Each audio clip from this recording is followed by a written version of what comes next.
गुरुदेव, विवाद का आरंभ शिलाचार्य ने किया। उन्होंने सारे भिक्षुओं के सामने मेरा अपमान किया। मैंने इनका अपमान नहीं किया, केवल इन्हें संघ के नियम स्मरण कराए। परंतु इस तरह सबके सामने सूत्राचार्य को टोकना। तो क्या करता, आप तो वही गलती दोहरा रहे थे। सूत्राचार्य, यदि आपसे कोई भूल हुई तो आप क्षमा मांग लीजिए।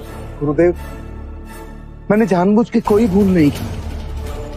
ये सारे साक्षी, आप इनसे पूछ सकते हैं कि इन्होंने किस उद्दंडता से मेरे से बात की। गुरुदेव, जब से ये सूत्राचार्य बने हैं, इनमें अहंकार कूट कूट के भरा है। ये मुझसे ईर्ष्या करते हैं, क्योंकि मेरा स्थान इनसे उच्चतम। शिलाचार्य का स्थान सूत्राचार्य के बराबर का होता है। आप दोनों हमारे बड़े हैं, फिर भी आपको इतना ध्यान नहीं कि स्वयं बुद्ध आपके सामने खड़े हैं। जिह्वा तेज धार वाले चाकू के समान है, जो बिना लहू बहाए मनुष्य को मार देती है। कृपया कर आप दोनों शांत हो जाएं। आपके इस व्यवहार से संघ की शांति भंग हो रही है। आप सभी पुनः अपनी साधना पर लौट जाएं। यदि आप इस साधना के मार्ग को भली भांति समझेंगे, इसे अपनाएंगे, तो आप अपने अहंकार, ईर्ष्या, क्रोध, अपमान की भावना से स्वयं ही मुक्त हो जाएंगे। गुरुदेव, आप अपने आप को इस विवाद से दूर रखें, जाकर के शांति से अपनी तपश्चर्या करें। हम अपने इस वाद विवाद का निष्कर्ष स्वयं निकाल लेंगे।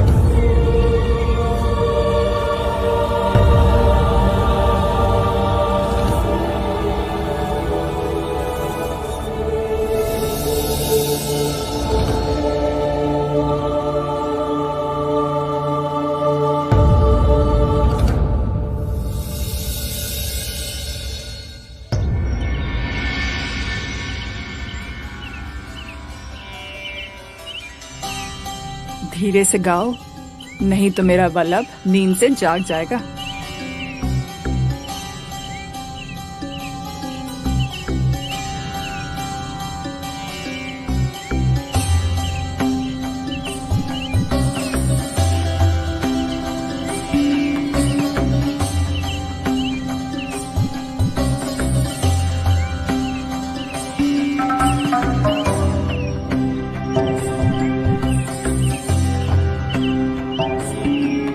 इन पंछियों को दोष क्यों देती है? दोष तो तुम्हारी इन पायल का है, जिनकी खनकार ने मुझे जगा दी। सारा दोष मेरा है। एक और दोष भी है। वहां लेटा जब मैं तुम्हें इनसे बातें करते देख रहा था, मेरे मन में ईर्ष्या जागी। अपने मन की बात मैं इनसे कहती हूं, किंतु मुझे नहीं बताती। पहले ये पंछी अकेला था, दिन भर अकेले बैठता था। कोई नहीं था इसके मन की सुनने वाला। पर जब से यदु एक और पंछी लेकर आया है, दोनों की जोड़ी बन गई है। अब दोनों दिन भर चहकते रहते हैं।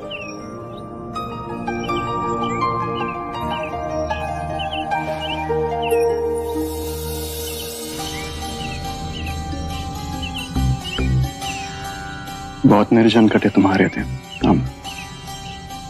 जब तक तुम न थे जीवन में, जीने को कुछ न था। पर अब मेरी भोर संध्या रात्रि कितने रंगों से भर गई है। मुझे छोड़ के तो ना जाओगे?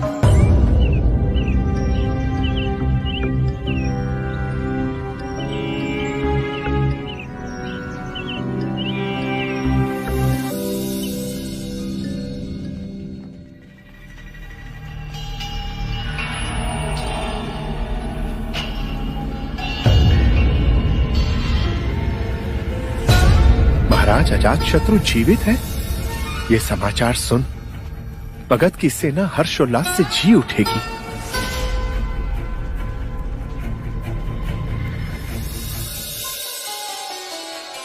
तुम चुप क्यों हो गए?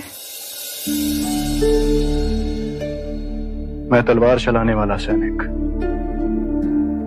मुझे बातें बनाना नहीं आता।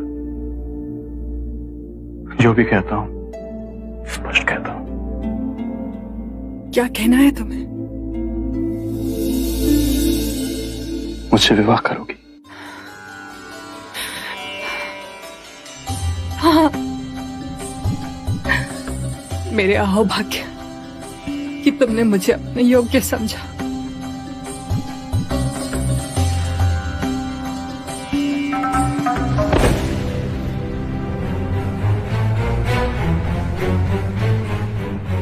कौन हो तुम और इस तरह अंदर घुसने का हक? मुझसे क्या पूछते हो? इससे पूछो।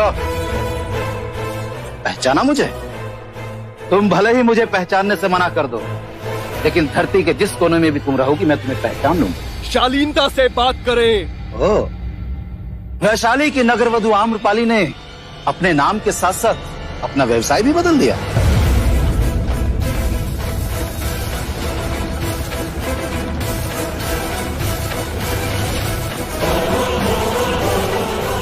चल मेरे साथ। बल्लभ, बल्लभ, बल्लभ मेरी सहायता करो।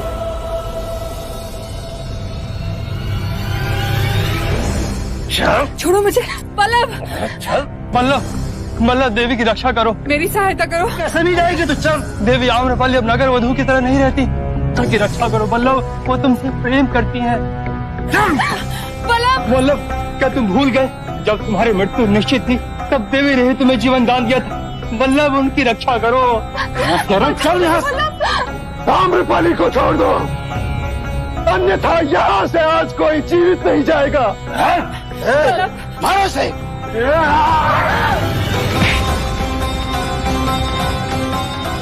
बल्लभ,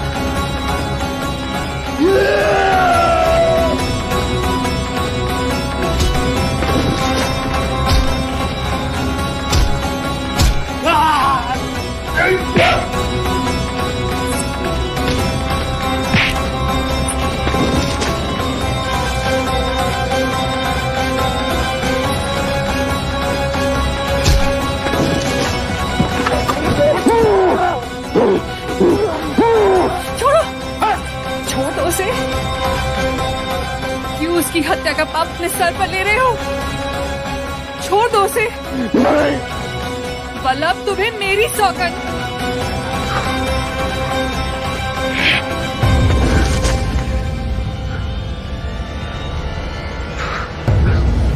फिर कभी दिखाई भी दिए तो प्राण से हाथ धो बैठोगे।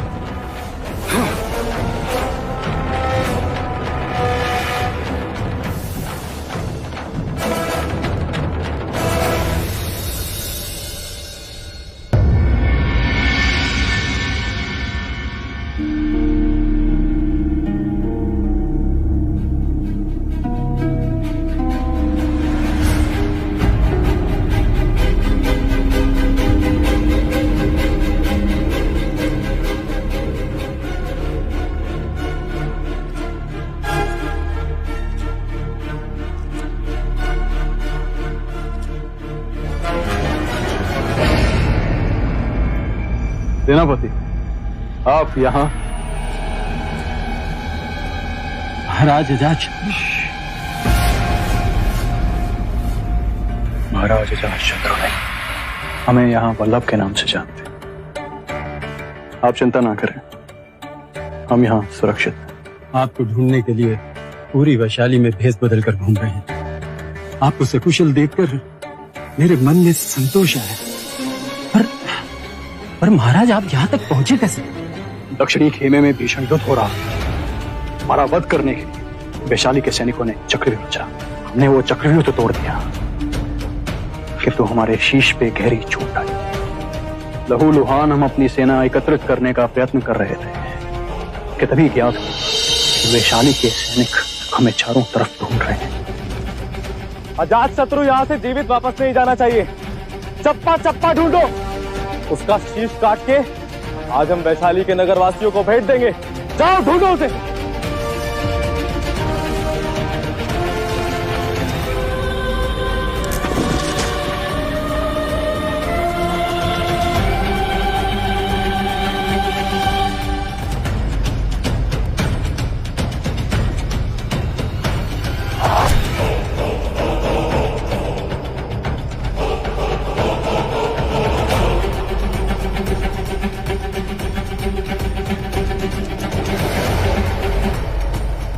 इसी तरह हमने छुपते छुपाते वैशाली की सीमा में प्रवेश किया। जिसने भी हमें देखा वैशाली का सैनिक ही समझा। इसी घर के बाहर आके मैं मूर्छित हो गया। यहाँ की देवी ने हमें वैशाली का योद्धा समझ हमारे प्राण बचाए। वो मुझे वल्लभ पुकारते। क्या आप जानते हैं जिसने आपके प्राण बचाए वो कौन है? आम्रपाली। वही आम्रपाली जिसके कारण आपने वैशाली पर आक्रमण किया। हाँ सेनापति, वही आम्रपाली जो कभी हमारी शत्रु हुआ करती थी। सुना है कि शत्रु से प्रेम नहीं किया जाता, किंतु यह भी सुना है कि प्रेम में बहुत शक्ति होती है। और आज हमने इसे अनुभव भी कर लिया। हम आम्रपाली से प्रेम करते हैं, उसके सिवा मेरे जीवन में और कुछ भी नहीं। परंतु आप यहाँ पर सुरक्षित नहीं है। आज प्रातः आपको देखकर मैंने मगध जाने के लिए सारी व्यवस्था कर ली है। रात्रि के अंधेरे का लाभ उठाकर हम इसी समय यहाँ से निकल सकते हैं। इसी समय? हाँ महाराज, मगध में आपको लेकर बड़ी चिंता हो रही है। सेना का मनोबल टूटता जा रहा है। आप किस चिंता में पड़ गए महाराज? महाराज आप यहाँ पर सुरक्षित नहीं है। हम जाएंगे, अवश्य जाएंगे, किंतु आज नहीं। अब तुम यहां से जाओ। आज्ञा महाराज। कल प्रातः वैशाली की सीमा पर मैं आपकी प्रतीक्षा करूंगा। अवश्य नहीं। देवी, देवी कृपया अंदर ना जाए। मेरी बात सुने, अंदर आपका शत्रु। वैशाली विजय हो चुकी है यदु। अब बड़े दिनों पश्चात मेरे जीवन में भी सुख आया है। उस सुख का आनंद लेने दो मुझे यदु। देवी, देवी, देवी।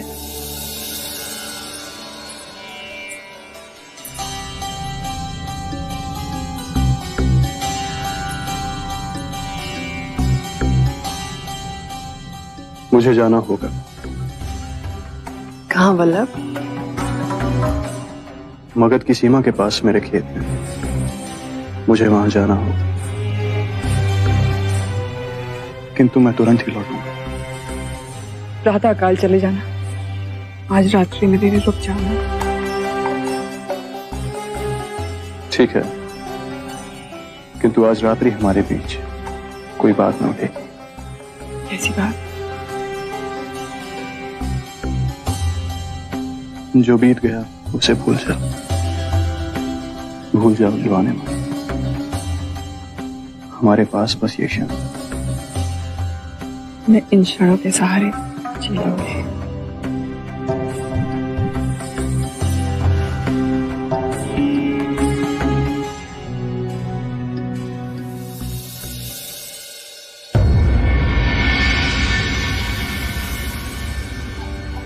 अब मुझे चलना होगा। शीघ्र ही लौटूं। फिर तुम्हारे साथ विवाह कर तुम्हें अपने साथ ले जाऊंगा।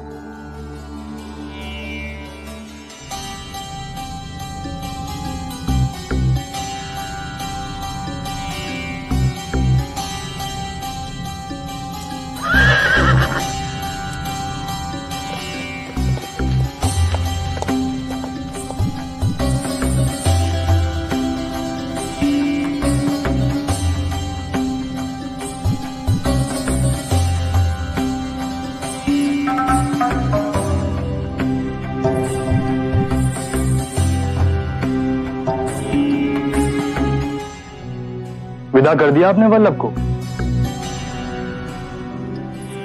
हाँ यदु, वो मुझसे विवाह करने शीघ्र ही लौटेंगे। विवाह? विवाह करेंगे उससे आप? हाँ यदु, हाँ। मैं अपने जीवन में कई पुरुषों के संपर्क में आई। महाराज बिंबिसार जैसे पुरुष भी मेरे जीवन में आए। उन्होंने मुझे पत्नी का सम्मान भी दिया, पर पत्नी ना बना सके। मेरा बहुत ध्यान रखा उन्होंने, पर चाहते हुए मैं उनसे प्रेम ना कर सकी। मेरे मन में उनके लिए आदर रहा, पर प्रेम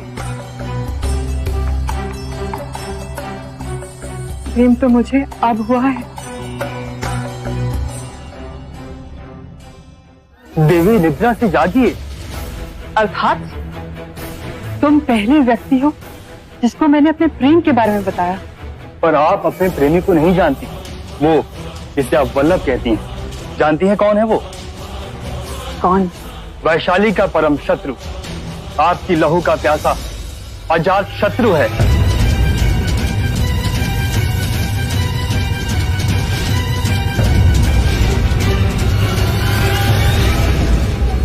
देवी, देवी उठी देवी, क्या हुआ देवी?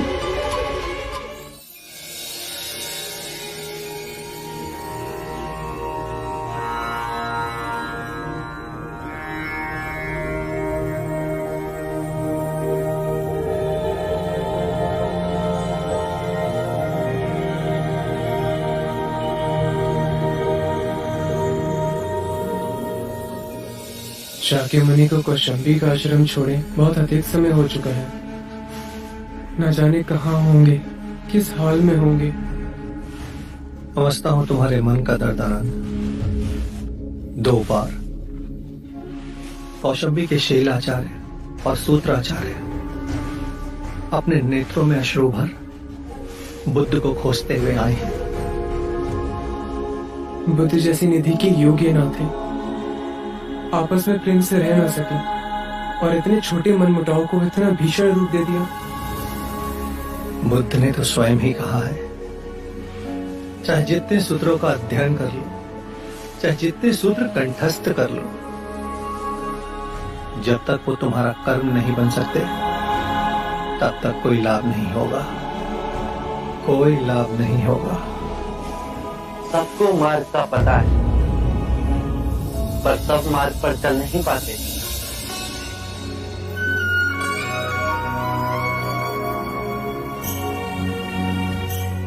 आप कहाँ चले गए थे? हम आपके लिए चिंतित थे।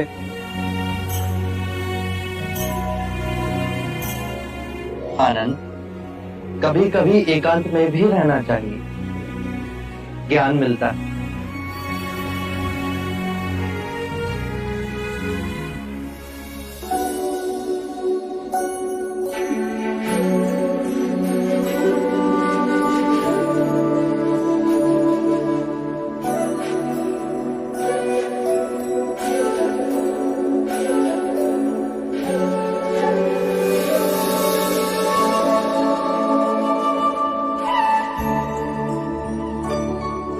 साक्यमुनि, जब फूल खिलता है तो उसकी सुगंध दसों दिशाओं में फैल जाती है। सूत्र आचार्य और शील आचार्य भी आपकी सुगंध पा यहाँ दौड़ दौड़ चले आए, आपसे क्षमा मांगना चाहते हैं। उन दोनों के बीच समाधान हो गया है। यदि आप अनुमति दें तो ही हम उन्हें आश्रम में आने देंगे। मोगलाना, आप उन्हें वापस भेज दीजिए। उन्होंने बुद्ध का अपमान किया है। आनंद, ध्यान रहे, अपमान का भाव कभी मन में ना उठे। साक्यमुनि, प्रश्न ये नहीं कि उन्होंने आपका अपमान किया, प्रश्न ये है क्या वो धर्म के मार्ग पर चल रहे हैं या नहीं। सही कहा। सरीपुत्र सार की बात समझ गए। यदि किसी के मन में ग्लानि का भाव उठा तो भूल मानना, भूल सुधारने के लिए उठाया गया पहला पद। वो विनयशील हो, एक भिक्षु के समान सबके समक्ष क्षमा मांगने के लिए तैयार है। साक्य मुनि, केवल एक कृपा करें, इस छोटे से विवाद ने पूरे संघ में बहुत विष फैला दिया है। बस अब ऐसा दोबारा ना हो। उनका स्वागत करो, उनके भोजन और रहने की व्यवस्था करो। एकांतवास में मैं अनिरुद्ध के साथ 1 माह तक रहा। वो और उसके साथी भिक्षु प्रेम और सद्भाव के उदाहरण हैं। आने वाला समय और भी विकट होगा। मैं काल के बहुत आगे उस समय में देख रहा हूं जहां पिता पुत्र में विरोध होगा, भाई भाई का शत्रु होगा, पति और पत्नी के बीच संघर्ष होगा, घर घर में आग लगेगी और उसकी ज्वाला राज्य में फैलती जाएगी। मनुष्य और मनुष्य में जाति पाति धर्म भाषा को लेकर भीषण संग्राम होगा। मूल में विवाद तो यही होगा कि मनुष्य में इतनी जागरूकता है कि वो दूसरे मनुष्य के साथ रह सकता है। कैसे मनुष्य और मनुष्य के अंतर को समाप्त कर वो प्रेम से रह सकता है। और इसका पहला उदाहरण हम यहीं सृजित करेंगे। उस युग में इस पृथ्वी की रक्षा हमारे ये सिद्धांत करेंगे।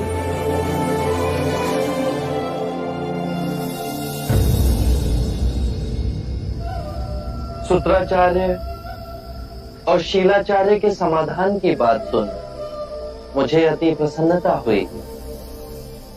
सूत्राचार्य ने क्षमा मांग शांति का मार्ग चुना। इससे सबका हित संभव हुआ। अब ऐसा संघ में विवाद ना हो, उसके लिए कुछ नियम बनाए गए हैं। इन नियमों को सप्ताधिकरण संहिता कहेंगे। इन 7 चरणों का ज्ञान आनंद आप सबको देंगे। ये भी ध्यान रहे, संदेह सबसे विकृत रोग है। ये लोगों को बांटता है। ये एक ऐसा विष है जो मैत्री को तोड़ता है। एक ऐसा कांटा है जो सदा चुभता है। और ये भी ना भूलें, हम जो सोचते हैं वही बन जाते हैं।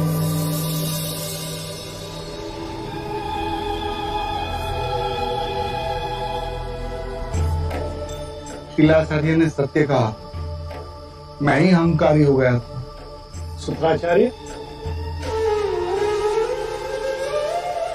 आपका कहना भी सत्य था। मेरे मन में आपके लिए बहुत ईर्ष्या थी। मैं इस पाप का बराबर का भागीदार हूं। आपने हमें करुणा दी। अब मुझे क्षमा दीजिए, हमें आशीर्वाद दे।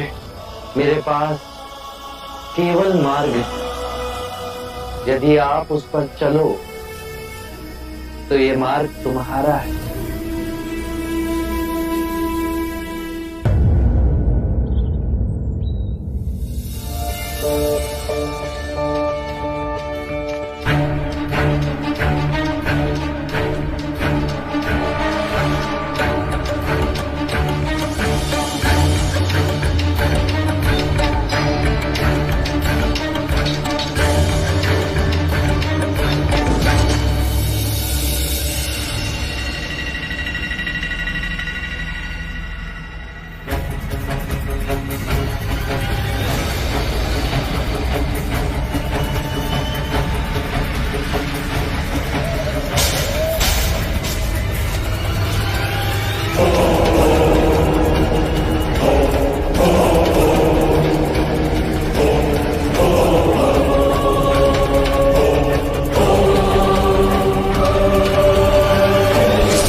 मुझे माफ कर दो, मुझे माफ कर दो।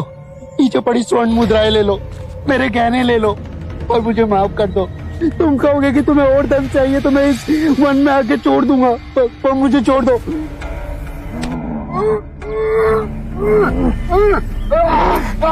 मुझ पे रहम करो, मुझ पे रहम करो, रहम करो मुझ पे। नहीं,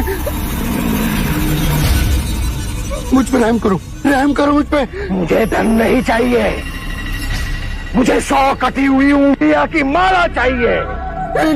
जिस दिन मेरे इस माला में 100 उंगलियां हो जाएगी उस दिन मुझे सिद्धि प्राप्त होगी, मेरी शक्तियां प्रबल रूप लेगी और पूरी सृष्टि में विकसित होगी।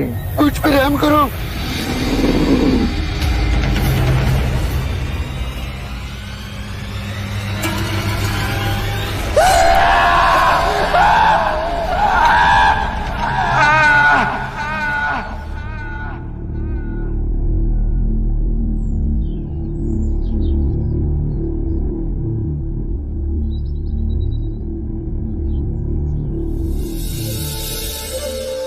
या भगवती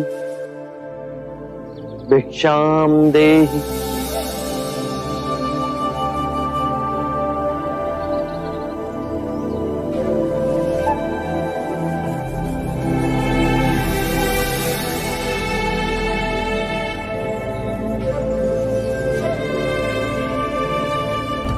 या भगवती भिक्षाम देहि।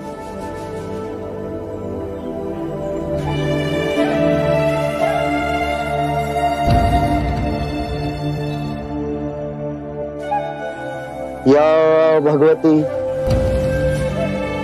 भिक्षाम देहि।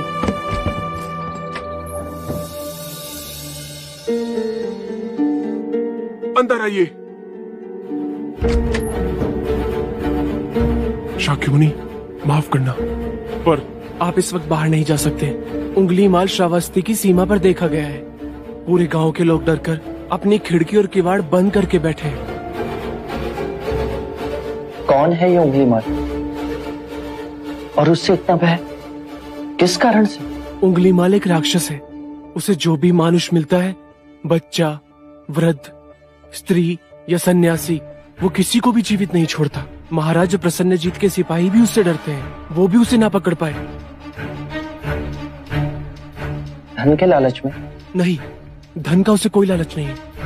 वो जब भी किसी प्राणी पर वार करता है उसकी उंगली काटकर अपने गले की माला बनाता है, इसीलिए उसका नाम उंगली माल पड़ गया। और ये भी सुना है कि 100 उंगली की माला बनाकर जब वो अपने गले में बांधेगा उसकी विनाशक शक्तियां बढ़ जाएंगी। आभार आपका, आपने मुझे उसके बारे में बताया। मुनि जी, आप बाहर न जाएं, वो आप पर भी वार कर सकता है। भय से अपनी राह छोड़ दूं, ऐसा मैंने कभी नहीं किया। मुझे भिक्षा मांगते देख जन जन के हृदय में अंगुलीमाल का भय कम होगा।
मेरे आदेश देने के बाद भी तू रुका क्यों नहीं?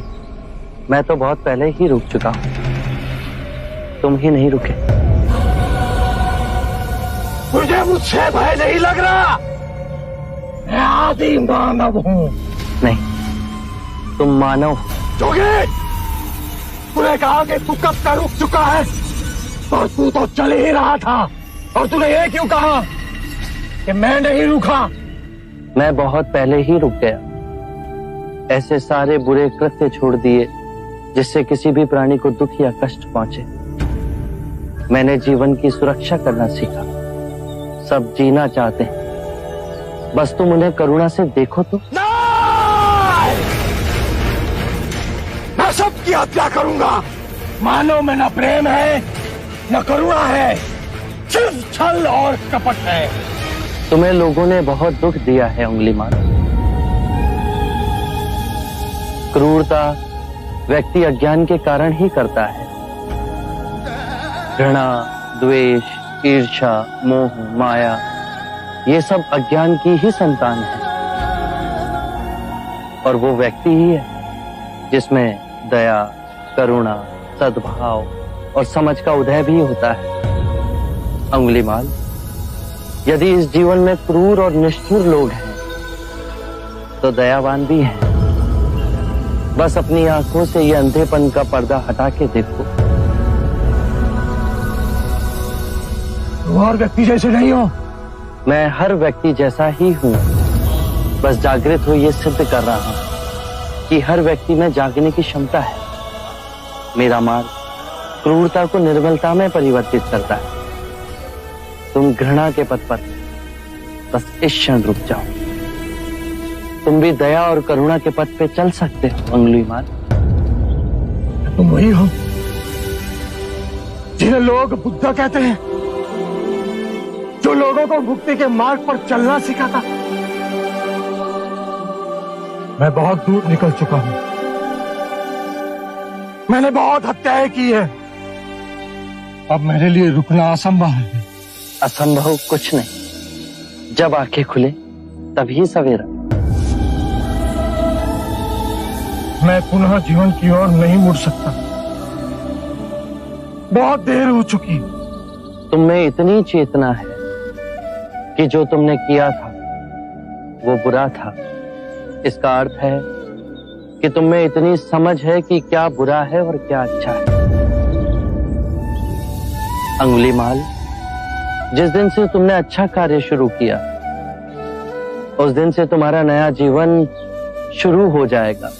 मैं कितने भी अच्छे कार्य करूं, लोग मुझे उसी दृष्टिकोण से देखेंगे और मुझे चैन से जीने नहीं देंगे। यदि तुमने हिंसा का मार्ग छोड़ा तो मैं तुम्हें मार्ग दिखलाऊंगा। तुम्हारा संरक्षण करूंगा। तुम्हें लोगों की घृणा से बचाऊंगा। बस पहला पग तुम्हें ही उठाना है। ये हो सकता है? अवश्य हो सकता है। तुम में असामान्य बुद्धि है अंगुलीमाल। तुम आत्मज्ञान के पथ पे बहुत आगे जाओगे।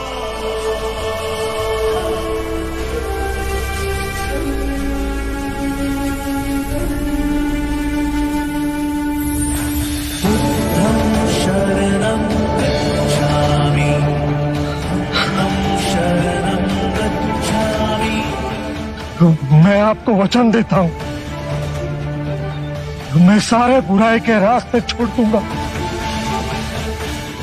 आपके पीछे करुणा के पथ पर चलना सीखूंगा। कृपया कृपया मुझे आपका शिष्य बना दीजिए।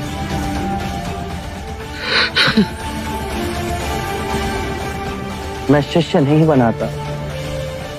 व्यक्ति स्वयं संग से जुड़ता है।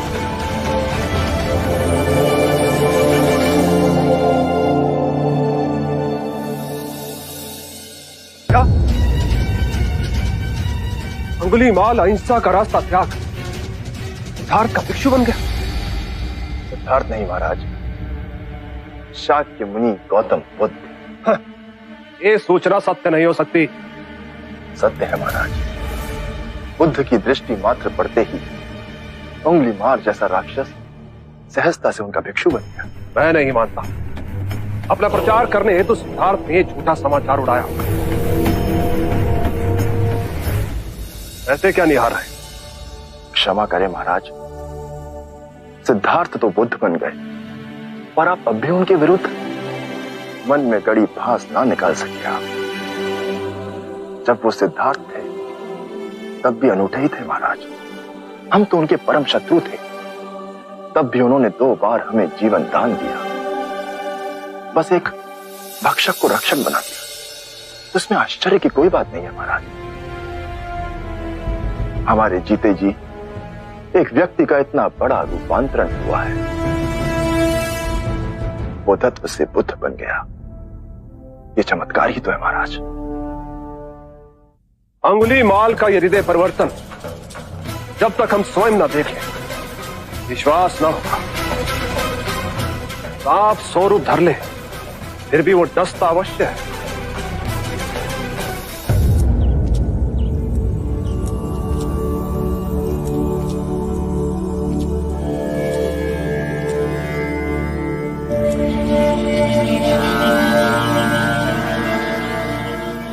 बांदुल, इतनी अधिक शांति की अनुभूति मुझे जैतवन में पहले कभी नहीं।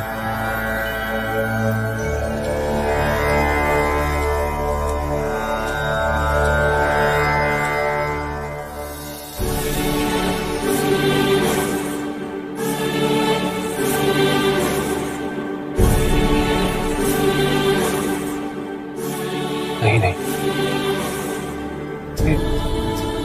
ये सिद्धार्थ नहीं,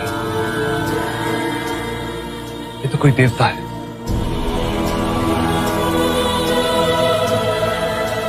जिस प्रकार एक सर्प अपनी पुरानी केंचुली को छोड़ नई केंचुली धारण करता है, उसी प्रकार मनुष्य को भी अपने पुराने रूप को कई बार छोड़ नया रूप धारण करना पड़ता है।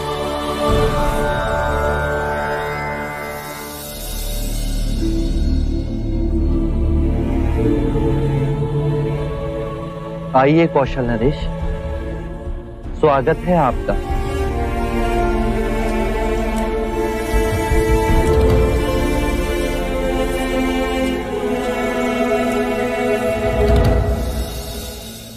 हम आपसे एक बात की पुष्टि करने आए। क्या आपने उस नरसंहारी राक्षस अंगुलीमाल को दीक्षा दे अपना भिक्षु बना लिया? हाँ, और अब वो मुक्ति के मार्ग पर चल पड़ा है। आप उचित समय पर आए हैं। और अंगुलीमाल? उसकी चर्चा हम बाद में करेंगे। पहले आप हमारे प्रिय भिक्षु की देशना सुन लीजिए। आओ अहिंसक।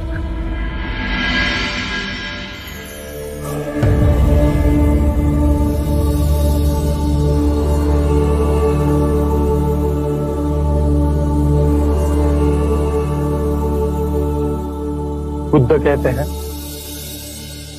जो हम सोचते हैं वही परिणाम बनते हैं। अच्छे विचार अच्छे परिणामों को जन्म देते हैं, बुरे विचार बुरे परिणामों को। यही प्रकृति का नियम है। व्यक्ति का सबसे बड़ा शत्रु उसका अपना मन है, जो जिधर चाहे जो चाहे उस व्यक्ति से अनुचित कार्य करवा सकता है। इतनी गूढ़ बातें कितने साधारण प्रकार से बताई आपके इस भिक्षु ने। कौशल नरेश, ये भिक्षु अहिंसक है। दीक्षा से पूर्व लोग इन्हें ही अंगुलीमाल कहते थे।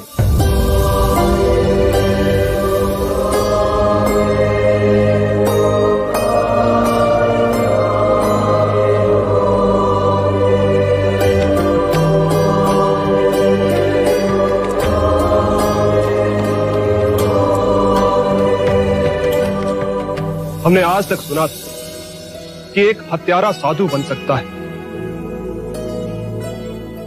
पर आज अपनी आंखों से देख हमारा रोम रोम सिहर उठा। अंगुलीमाल, हम तुम्हें जीवन दान और स्वतंत्रता देते। महाराज, आप दयालु हैं। नहीं, दया और करुणा की मूर्ति तो स्वयं शाक्य मुनि गौतम बुद्ध। मानवता के इतिहास में अपराधियों को दंड दे उन्हें सुधारने का प्रयत्न तो किया गया, पर अपराधी के हृदय में ये क्रांति केवल गौतम बुद्ध ही ला सकते। आरंभ हो गई निर्वाण प्रथा, सुनो सुनो ये